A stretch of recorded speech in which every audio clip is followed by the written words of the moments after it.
So the big question is this: how do investors like us who don't have a PhD in finance or millions to start investing, how do we grow our bank accounts to build real savings in retirements and yet still have the time to do what we really love?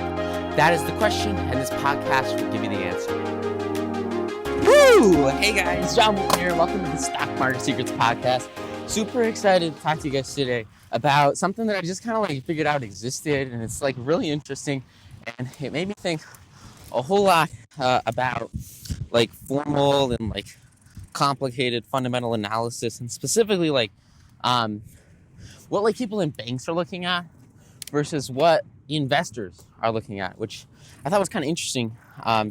So I was at this investment committee meeting, and at Tech, they have a 1.5 million endowment, and they just kind of give it to this investment committee, which is basically just students. And they let these kids manage the endowment, which is pretty cool. And to them, it's chump change as part of their actual endowment. But for the kids, it's solid experience, which is pretty cool. So the way it works is there's teams, right? And you have a team with 3 people on it. And the 3 people, they spend a week and they make a presentation.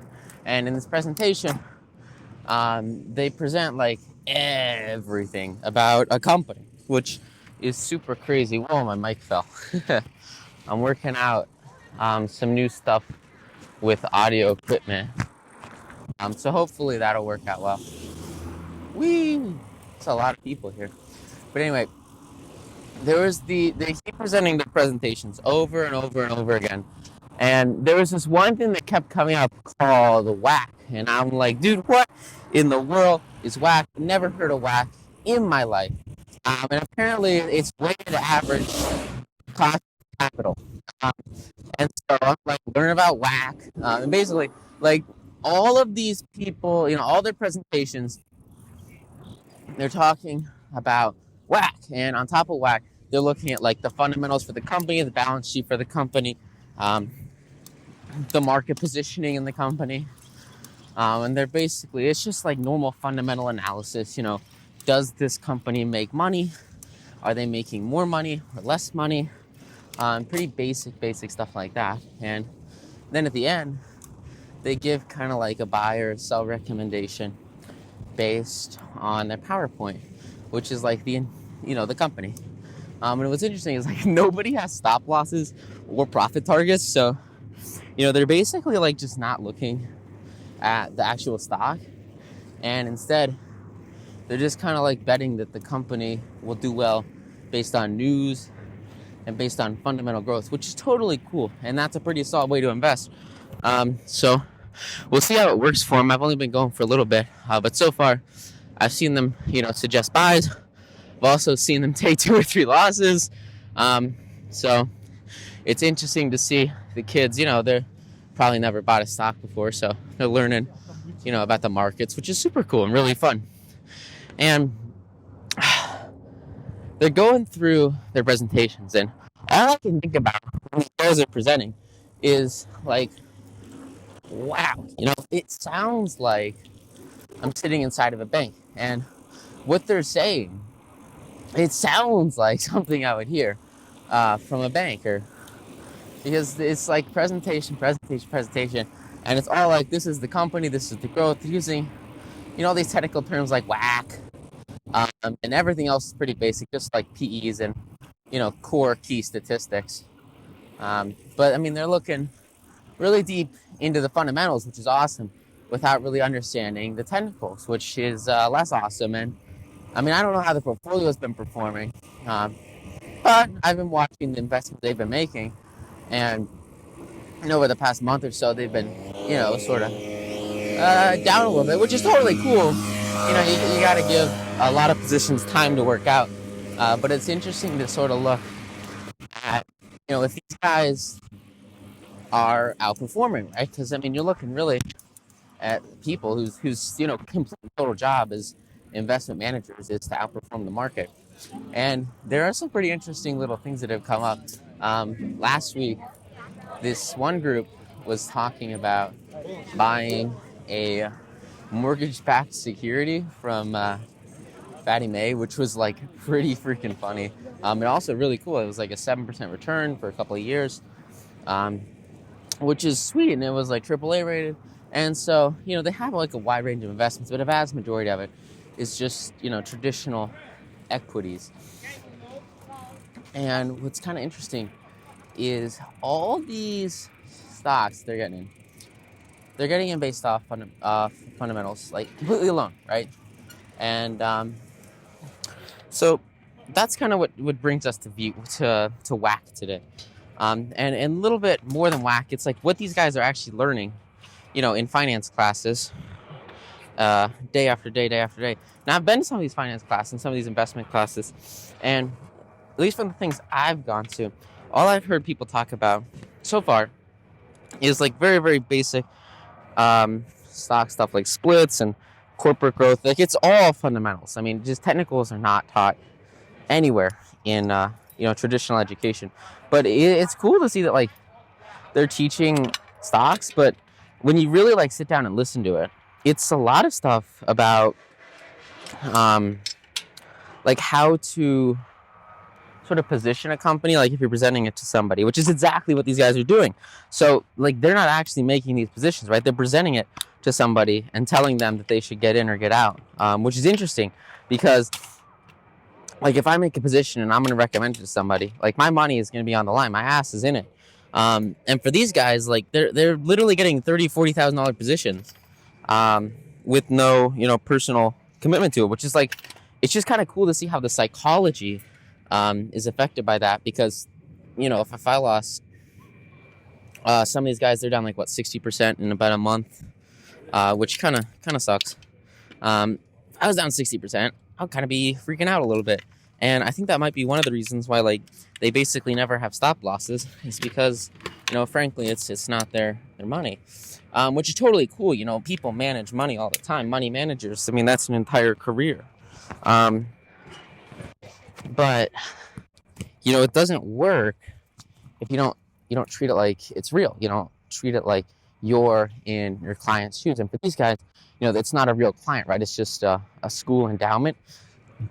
But as they focus more and more on some of these fundamental factors, I start to kind of question what's going on. So just do some research, right? Learn what WAC is. So, weighted average cost of capital. Basically, since most public companies have debt, because at a certain extent when you're scaling up, when you're growing, you basically need to take on debt to fund growth, at least for a majority of public businesses.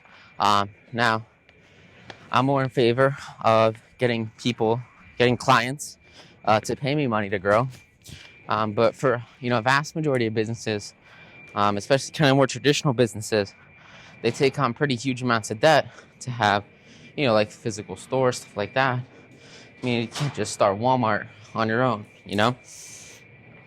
And so they leverage themselves, which is super, super cool. They're leveraging other people's money because, they're one of the few people on this planet who can responsibly use debt to grow a company and to grow wealth.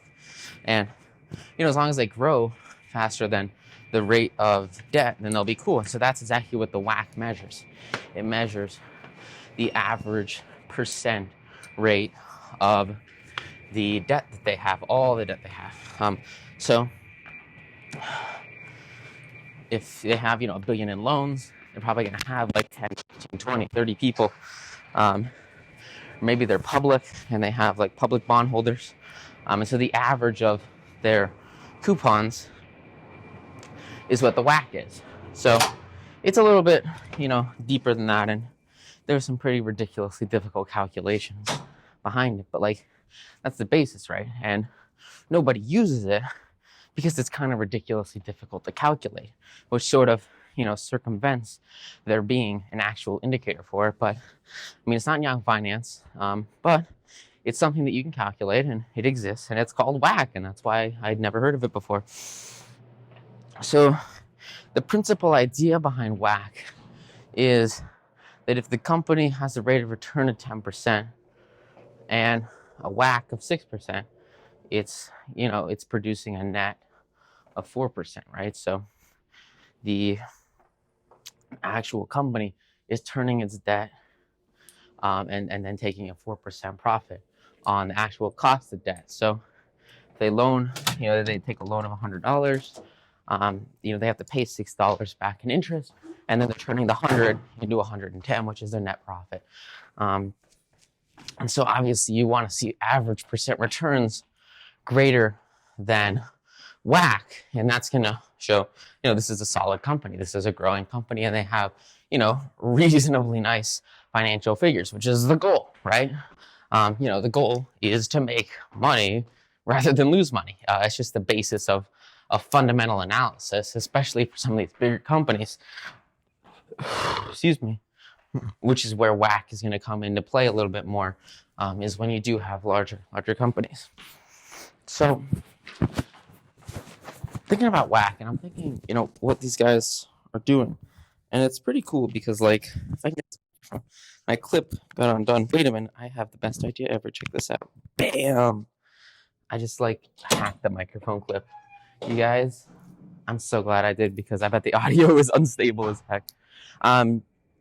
So anyway, you have the WACC, and the WACC is the average cost of debt. And what's interesting is, if the company has low returns, which happens, companies don't always go up, and especially with long-term investments, they're going to be down years. And you'll see, the returns are based on the market, right? The returns are based on what people are willing to pay for the stock. They're not based, exclusively on how much money the company makes. That's how much they make.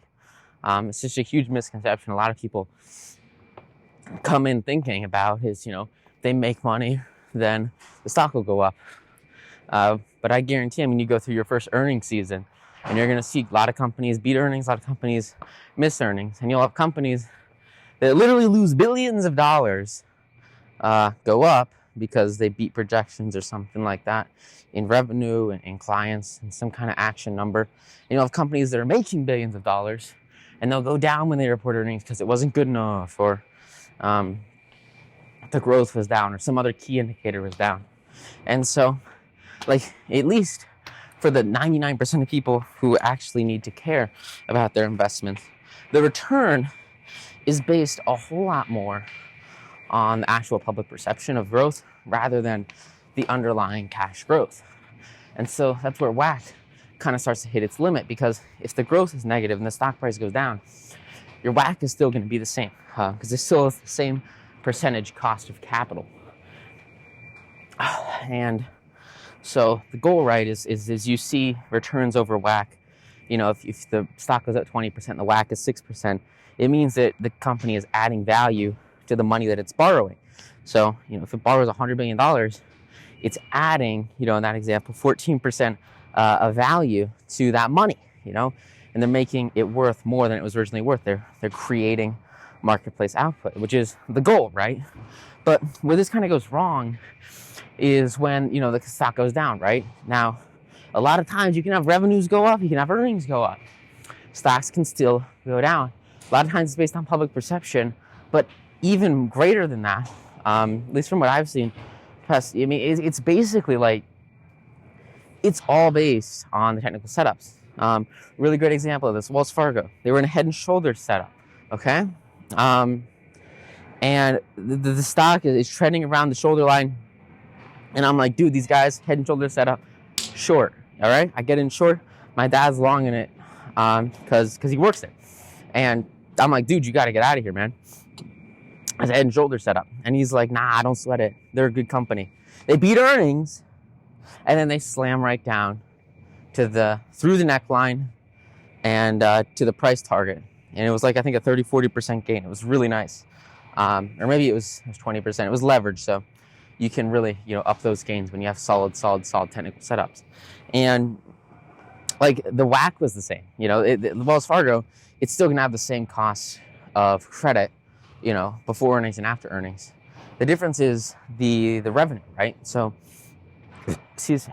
when their stock price falls, when the actual asset, the returns change, it's gonna drastically change how people perceive WACC. And this is why I think WACC's a little bit of it's just not exactly the best. I think like it's a good thing to care about and a good thing to know about, especially if it was easier to know about. The problem with it right now is, at least with Yahoo Finance and most traditional places, they don't actually like show the WACC, because it's a pretty, complex. It's really, you're just looking at like, how much equity there is, how much debt there is, and a little bit more, some tax stuff, and just a little bit of math on that. And there's like this equation you can follow, but very, very few people follow it. And what's weird is like, if you look at the company, you just look at their balance sheet, dude. You look at the balance sheet and you look at, what are their biggest loans. And if they have maybe 8 billion in debt, and 2 billion from one person, 2 billion from another person, 2 billion, I mean, they got like 6 billion from 3 people. And a vast majority of their debt is at like 5.5%, 6.5%. Like you don't need a number to quantify that. You just look at the annual report, or you look at the balance sheet, and it's right there. And so like when you look at like creating another number to show that goes through a lot more complex calculations, what it does is it removes the actual underlying metrics, the key performance indicators, the debt percent cost. It separates that, it distances that from the company, because as you add more math to it and as you make it more complicated, and as you derive values from these basic indicators, right? Like of, how much debt do they have? What's the percentage return on that? Versus contrasting that, because with WACC, you're looking at stuff like equity, you're looking at shareholder value. I mean, it's a lot of crap. And as you start to scale away from what's actually happening and start to sort of make up these financial indicators about what you sort of speculate is going to happen, it suddenly just destroys the validity of the actual underlying metrics. Because when you read a balance sheet and you just look at debt, I mean, it's just debt. And you look at the percentage, well, that's the percentage. You can kind of look at, okay, well, did these guys have a good interest rate? Like, because it doesn't matter what the equity is just excess, right? The excess, of course, on the book value. And so when you want to look at sort of the actual underlying growth of the company, like you just look at the stock chart and look at if it's gone up or down. And it's not like a tough thing to figure out, right? It's not like, okay, well, should we, buy this stock if it's gone down every single year for like 5 years? I mean, you might want to make sure that it's got some reversal potential. I'll probably look at like MACD for that, because the instant you can leverage that, all of a sudden everything changes in the returns rate, right? So instead of focusing on the debt, you're focusing on the growth, and you're looking at what they're doing with the money, which is why you read the annual report. Because if you can see, they're taking in, $1 billion, and they put $1 billion in treasury bonds, like no their returns are going to suck. And, subsequently, you can look at the WACC to see that, and the WACC will be ridiculously low. The WACC will just be the cost of capital, and the market return will be ridiculously low. And you can compare, okay, well, here's the cost of capital, and here's their market return. But like, if you look at like how that company actually functions and how they grow, like all the market sectors are different. The margins between a company that just makes a bunch of bread and, Coca-Cola is so different. And like WACC is this number that is difficult to compare between the two. Now, obviously, you can say, okay, well, how much money is coming into the company versus how much money are they actually retaining, growing with? Which is why you look at a balance sheet, right? You want to see the actual cold hard numbers. How much cash do they have? But when you like complicate it with stuff like WACC, and what these guys were doing is they were taking WACC as a percentage, and then they were using the WACC to predict the future price based on the volatility, which was like super cool, I guess. But what was interesting is like their price targets, at least for the 20 or 25 stocks that I looked through or they went through, the price targets, they spent probably hours and hours and hours calculating, finding the WACC, finding the returns, looking at the balance sheets and figuring out what the heck's up. Those price targets were like the exact same as the price targets that you would have if you just did a very, very, very basic technical analysis play and looked at the movement as a wedge or as a different kind of setup. Mostly it was wedges, support resistance levels. I mean, their price targets were spot on with a lot of the technical setups. I mean, almost 9 out of 10 of them. And the ones that weren't were terrible positions. And it's like, you just want to focus on what works and cut the crap. And that's why I think it's kind of ridiculous. Again, going back to managing money for other people, but not having your own reliability, your own ass on the line. Like, a lot of these positions were just ridiculously conservative. And I don't know, it's like 2019, almost over. And, you know, the inverted yield curve obviously is something that people are freaking out about. And then for good reason, you know. Within, you know, probably about a year, I don't know. We'll see how soon it is. My bets are a little bit closer, but no one knows for sure. I mean, there's like obviously going to be, you know, a market reversal. It's just history repeats itself. And that, you know, leaves all the money in active management. And so, or technical analysis swing trade. And it's really weird to see like these guys putting like long positions in companies that are like over their moving averages, the 200 MAs, like by, you know, hundreds of percentage points. And it's like the stock's at $200, the moving average is at $100, and the upside is like $20. And I'm like, dude, you have a 1-to-5 reward to risk ratio. I mean, that's like the opposite of the goal. And, you know, it's interesting because a lot of these guys haven't gone through crashes before. And so, like, I get it, right? Because you just think it's gonna go up and up and up and up and up. And I remember that's how I felt a long time ago, before I lost like 100 grand with like Bitcoin and all that stuff. And that's when you learn, like, whoa, you know, this stuff's actually like changes really quickly, and you need to like not be an idiot. And it's just kind of like a learning process you go through.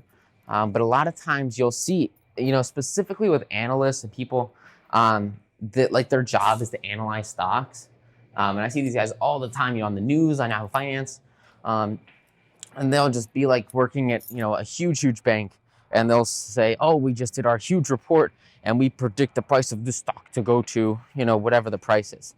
And it's like not based on like anything it's technical, at least anything technical. It's just totally based on like their like research of the books and their understanding of the fundamentals. And at least for like a vast majority of investments, it's extremely difficult to figure out, you know, where a stock is going to go based on the fundamentals. At least just to a specific price point. Like you can figure out, you know, does this look like a good company or bad company? Is this going to go up or down in the next 5 years? Is it likely to succeed or not? By looking at the books. And that's a very, very, very great way to use the annual report. But looking at stuff like, you know, specific price targets down to the dollar, like, you know, you can't tell reading that, you know, there's a big deal going on and they, you know, this company bought a new oil field, they bought a new refinery.